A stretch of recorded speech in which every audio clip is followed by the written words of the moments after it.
Le rendez-vous était inscrit à l'agenda depuis plusieurs semaines. Le jour de la contestation contre la réforme des retraites, déplacement en Espagne pour le président de la République. Ce qui ne l'empêche pas, depuis l'étranger, de répondre aux manifestants. On ne peut pas non plus faire comme s'il n'y avait pas eu d'élection il y a quelques mois. C'est juste ça ce que je dis, avec beaucoup de calme, parce que cette réforme, elle fait partie de ce qui avait été aussi présenté. Après, moi, j'en défends, comme je vous l'ai dit, surtout la nécessité et la justice. Hors de question de reculer donc. Le texte sera bien sur la table du Conseil des ministres lundi, puis la semaine suivante, dès le 30 janvier au Parlement, à la veille d'une nouvelle journée de mobilisation dans la rue. Les 8 principaux syndicats viennent de se mettre d'accord sur la date d'un nouveau front commun contre la réforme.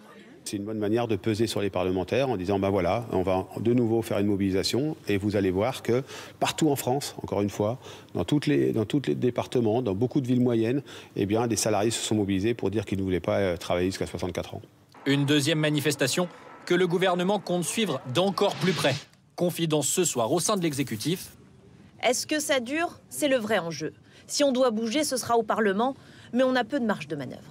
Plusieurs modifications du texte sont déjà envisagées par certains députés. Le débat au Parlement est prévu pour durer, au plus tard, jusqu'à la fin mars.